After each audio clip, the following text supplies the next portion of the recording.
I am 92 years old.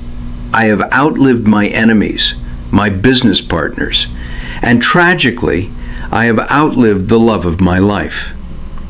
People look at my estate, my portfolio, and they call me a success story. But let me tell you what 92 years of life has actually taught me about your so-called success. It taught me that the biggest scam in history isn't a Ponzi scheme. It's the lie that says, grind now, rest later. My wife Sarah and I, we bought that lie. We saved for a golden age that never came. She worked until she broke, and the day we finally had enough money to see the world was the week the doctor told us she had 3 months to live. Look at me. Take a good hard look. Do you want my bank account? Take it, because I would trade every single dime just to hold her hand for 5 minutes when she was healthy. You think you have time? That's your ego talking. Listen to an old man who has nothing left to lose but the truth. Sarah was the CFO of our family. She could squeeze $1 until the eagle screamed. We weren't poor. I made good money, but we were disciplined, or so I told myself. I remember it was a Tuesday in 1988. Sarah looked at me and said, "Jim, let's go to that Italian place on Main Street, just for dinner, just us." And do you know what I said?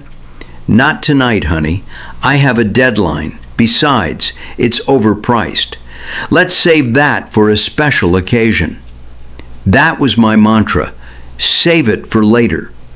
We bought a tent in the 90s, planned to take the kids camping at the end of every month. Balance the work with the life, right? But then came the promotion, then the market crash, then the new project. That tent is still in its box in my garage. The nylon has probably rotted away by now, just like my promises. We played the long game. We maxed out the 401k. We paid off the mortgage early. The plan was simple. Retire at 65. Sell the house. See the world. I retired on a Friday. We had the champagne. We had the cake. On Monday, Sarah collapsed in the garden. Stage 4 pancreatic cancer. She didn't want $1 million, boys. She just wanted that dinner on a Tuesday night. She just wanted that camping trip when our legs were still strong enough to climb.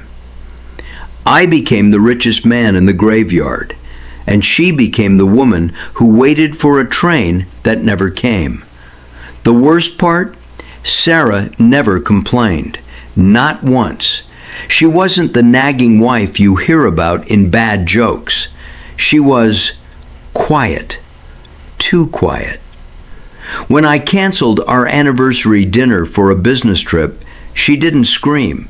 She just smiled, packed my bag, and said, "It's okay, Jim. We have time. Go be great." She was so gentle, so obedient to my ambition, and I took that kindness and I abused it. I treated her patience like a limitless resource. I thought being a good man meant providing. I thought if I filled her closet with coats and her garage with cars, she would feel loved. What a fool. She didn't want the necklace, gentlemen. She wanted the man who gave it to her. She wanted his eyes, not his wallet. Her silence wasn't content. It was loneliness disguised as loyalty. Don't make your wife a widow while you are still alive, because that's what I did. I was a ghost in my own house, a ghost that paid the bills. And now, I have all the time in the world, but the house is quiet, and this time, it's the bad kind of quiet. Turn off the TV, close the magazines. Since you were 18, society has been feeding you a steady diet of propaganda.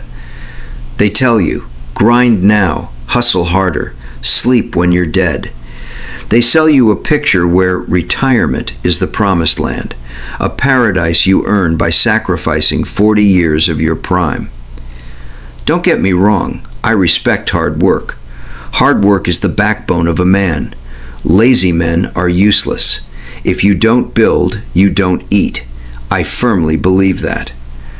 But there is a difference between working to live and living to work. The system wants you to be a battery. They want to drain every ounce of your energy for the GDP and leave you with nothing for your home. I bought into that scam. I thought being a provider meant signing checks. While I was busy climbing the ladder, Sarah was dining alone. I was successful by society's standards, but I was a failure by my wife's standards. You need balance, not in the future, today. Your wife doesn't need a retired millionaire husband in a wheelchair. She needs a partner who is present right now. Don't let the corporate machine trick you into bankrupting your memories. Because when the ride ends, the only thing you take with you is the love you gave, not the hours you build. You want to know what breaks my heart the most? Sarah didn't just stay home. She went to work too. Not because she wanted a career, but because she felt guilty. She told me once, "Jim, I don't want to be a burden on your shoulders. I want to help." So my beautiful, gentle Sarah, she went out into the cold world to earn a paycheck. But here is the image that haunts me. She would come home at 6 p.m. exhausted from dealing with her boss, and instead of resting, she started her second shift. Cooking dinner, folding laundry, scrubbing the floors. She did it all with a smile. She served me a hot meal every night, looking like an angel, even though her feet were killing her. I look back now and I realize I wasn't just blind.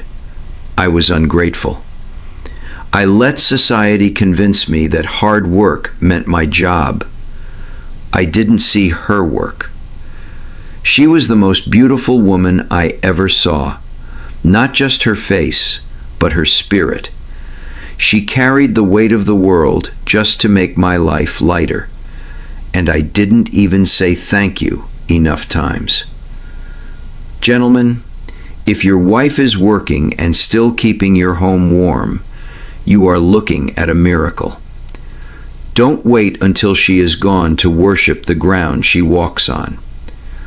Work is important, but she is irreplaceable. Enough tears. Regret without action is just self-pity, and I hate self-pity. If you still have a wife breathing in the next room, you are richer than I am. Fix it now. Rule number 1, the Tuesday protocol. Don't wait for anniversaries. Take her out on a random Tuesday. No phones, no business talk. Treat her like you're trying to win her over again, because you are. Rule number 2, the monthly escape. Once a month, pack the car. Go camping, go fishing, somewhere the Wi-Fi doesn't reach. Show your kids that their father can build a fire, not just a PowerPoint presentation. Rule number 3, respect the second shift. When she comes home from work and starts cooking, stand up. Go to the kitchen. Don't just sit there like a king. You are not a king. You are a partner. Pick up a knife, wash a dish. Rule number 4, buy the damn dress. Stop saying, "We'll buy it when we retire." If it makes her smile today, buy it today, even if it means retiring 1 week later. That smile is worth more than compound interest. You think you're working for their future? The only future that matters is the one where they remember you were there. I look at this empty chair and I realize something terrifying. I didn't lose Sarah to cancer. I lost her to tomorrow. I killed the joy of our life with a weapon called later. You still have time, but you don't have much time. Your job will replace you in 2 weeks, but your family, they will never replace you.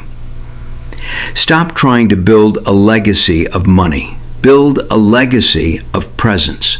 Go home. Look at your wife. Kiss her like you're leaving for war, because in a way, you are fighting a war against time.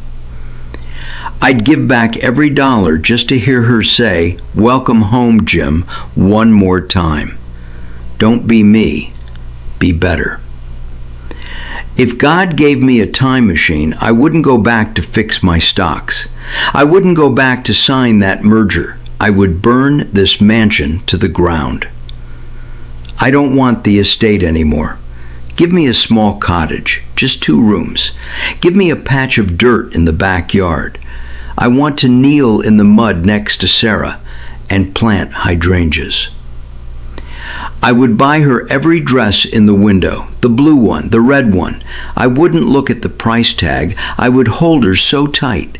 I would hug her until her ribs hurt, just to make sure she knew she was real. She was mine. But I can't. The garden is empty. The dresses are unsold. And my hands are holding nothing but money. Don't look at me with pity. Look at me with fear, because if you don't change today, you will be sitting in this chair, alone, crying over a ghost. Go. Run. Plant the flowers while you still can.